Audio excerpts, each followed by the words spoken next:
Share via email. Report story. The sun had just sunk into the seawater, leaving the half-dark sky colored with red and purple. The heat from over the day perished, a cool wind now blowing. Nami and Luffy were sitting around the fire they made while the orange-haired girl was cooking the monster her captain brought. It was so quiet between them, but none of them seemed to be bothered by that. Luffy's hand was tightly wrapped around Nami's waist. He literally denied to let go of her ever since they finally made up and, well, not like Nami wanted him to.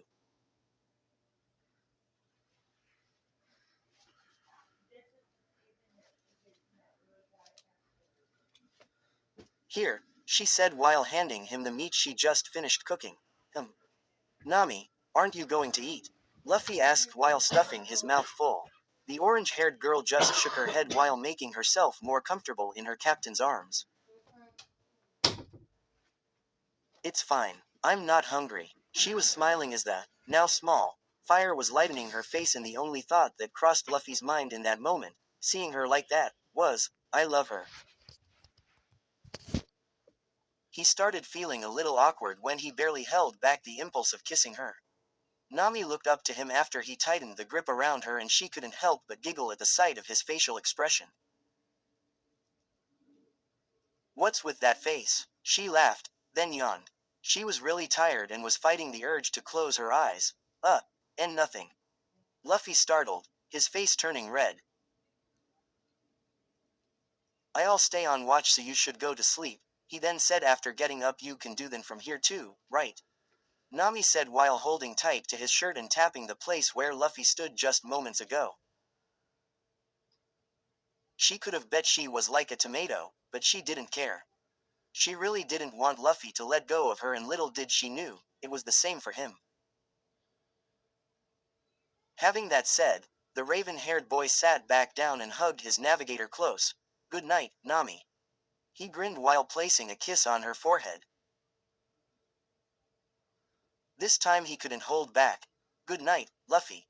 After an hour or so, it started getting pretty cold outside, and Nami was trembled as the wind touched her soft skin. Luffy, who, most surprisingly, didn't fall asleep, stood up and placed his shirt over Nami's shoulders. He also added some woods to the fire that was about to go down. He made a few steps closer to the water, careful not to touch it, and stretched his arms and legs to wake up a little, as it was real hard to stay awake while laying down in such a comfortable place. Luffy, Nami whispered, half awake while placing her hand on their sand where Luffy had to be. The raven-haired boy smiled, his heart beating really fast.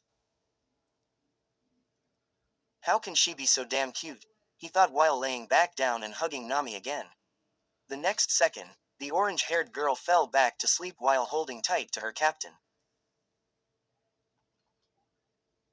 The first ray of sun that lightened the night sky nicely fell on Nami's face and hair, making it glow like gold. She slowly opened her eyes to a snoring Luffy and smiled out of instinct when feeling his hands wrapped around her.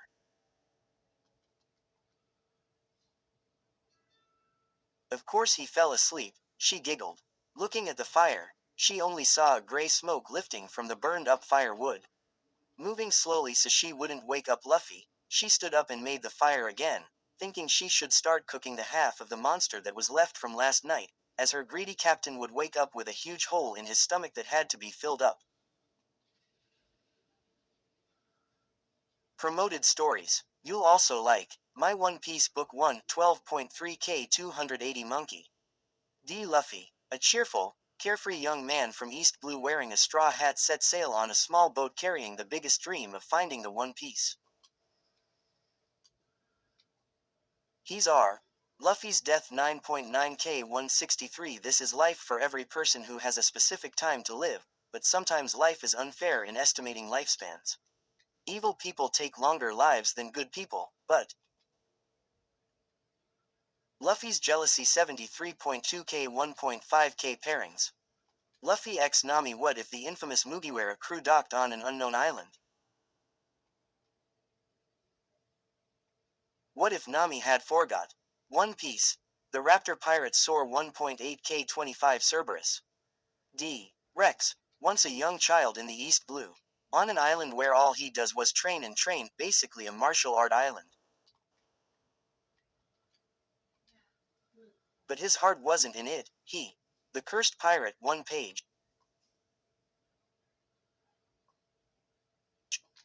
10K180 asterisk. Asterisk. My story began when I was a young and naive, but that day, when everything seemed normal, that was the day, when everything.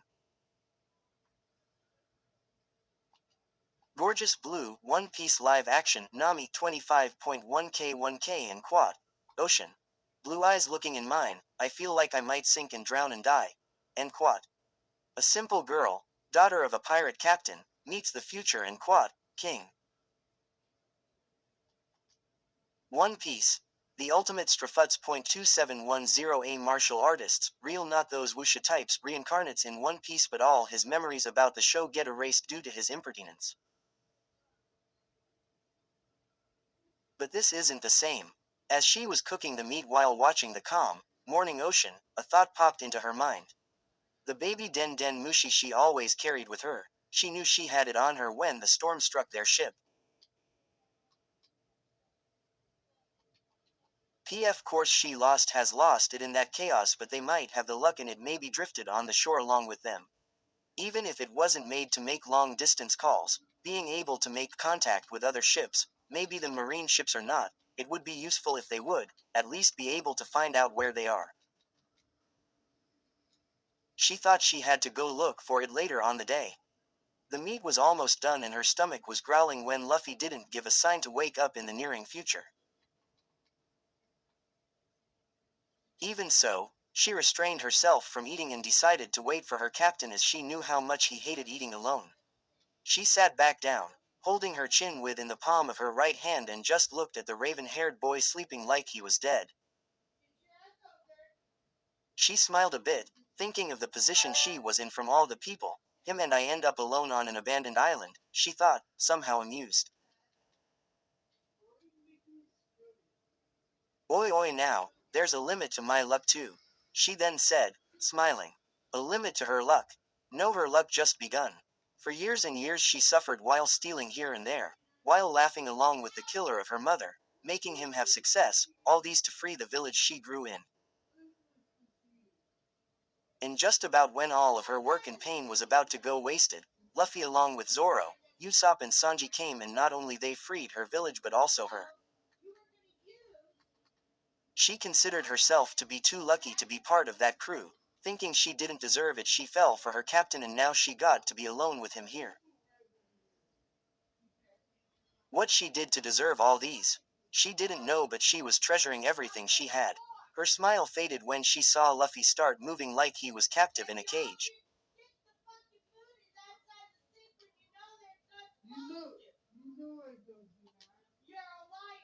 He was probably having a nightmare. She stood up, getting closer to him and kneed in front of him, wanting to wake him up. She shook his shoulder and called his name, but he didn't look like wanting to wake up. Instead, he started looking more and more desperate while kicking the air. Nami's heart stopped when she heard him scream Ace's name. She started shaking him even harder and sighed relieved when he opened his eyes. For a few seconds, he just stood there, trying to realize where he was. Then, wrapping his hands around Nami's waist, rested his head on her chest and sighed relieved. It's fine, Luffy, the orange-haired girl said while holding him tight. It only happened once, she then whispered. Never again. I haven't had a dream of this kind for some time now, he said, a little bit troubled. Nami looked at him confused when seeing his sudden change in mood. Is he blushing? She thought confused. See, can you, maybe, not get up before I wake up? Luffy startled, avoiding eye contact. Be because I sleep a lot better with you, he completed when seeing Nami hesitate. The only reason she remained silent was because she was took by surprise by Luffy's words. Her heart felt like it was about to jump out of her chest while a visible blush has imprinted on her cheeks. I promise I'll stay with you, She smiled widely, making Luffy grin happily. Now come on, breakfast's finished. And I'm so hungry too. Nami, you're the best. He laughed while taking a big bite of the delicious meat. The orange-haired girl giggled as she started eating her portion, as well. She really was hungry. Carrot, carrot, carrot. The Sunny was now sailing along with the Kuja pirate's ship. All right. You said you were sailing east, but the wind and currents made it really hard for you. That means the wind was blowing west. Then that's where we should look. Hancock concluded with determination. We already said that the wind was blowing northwest, Usopp Swat dropped. Did you really? The raven-haired woman asked. How did Luffy put up with her for 2 whole years? Zoro said annoyed. Oi, turn the bastard back to how he was. He then said, addressing Hancock. It's time for breakfast and I'm starving. He's our cook, by the way. As I said, we are to sail west and look every nearby island. She continued, not listening to poor Zoro. Is having a conversation with this woman completely impossible? Carrot, carrot, carrot. So, as I said, Luffy, Luffy, are you even listening? Of course he wasn't, as he was too busy stuffing his mouth full. What did you say, Nami? Arg. Can't you pay attention to me for 1 second? I was talking about the baby Den Den Mushi. It could have drifted ashore with us if we find it, maybe. If we find it, what? Even if we manage to contact nearby ships and find out where we are, it's not like we would be able to communicate it to the others, and well, if we have the luck to contact them, I'm pretty sure they'll be able to reach us in no time, Luffy concluded while swallowing the last piece of meat, grinning satisfied. Phew, that was some of a meal. Shishishi. Luffy, are you really you? Nami asked, astounded. What's with that look on your face? I can't believe you actually said something smart for the first time in your life. We've gotta remember this day. Write it down or something. Really, all Luffy wanted to do was adventure on the island, not look all day long for a stupid Den Den Mushi. Not to mention that it being there, on that island, was just a presumption. There was no way he would spend time looking for something so insignificant and, to say it right, so not useful. Well then, I guess it's no use looking for it, Nami said while watching the morning ocean. Then, can we go exploring? Luffy grinned with star-shaped eyes. Luffy, we can't. What if the others come while we're gone?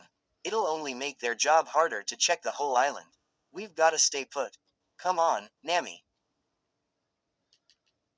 Please, Luffy begged, hoping for an affirmative answer. No, we have to Santa. Do you really want to stay here the whole time? What if it takes a week or even more for them to find us? Are you still not going to leave this place? Nami hesitated. For the second time in that day, Luffy was right. She looked in her captain's begging eyes and started thinking if maybe she should let him go. But, why won't you go by yourself if you want to explore so much? She tried to convince him. If you're not coming, then I'm not going at all, but, Luffy. No, I wanna go with you. Nami didn't say anything for a few seconds before sighing and admitting defeat. Fine, let's go, that's more like it. Adventure. Luffy shouted happily while heading to the forest. Nami smiled at his excitement while following her captain's lead. Since when am I the one to give in? Late and short, I know, but I still hope you'll like it. I'll try to post the next one sooner. See ya next time. Equals greater than. Where stories live. Discover now.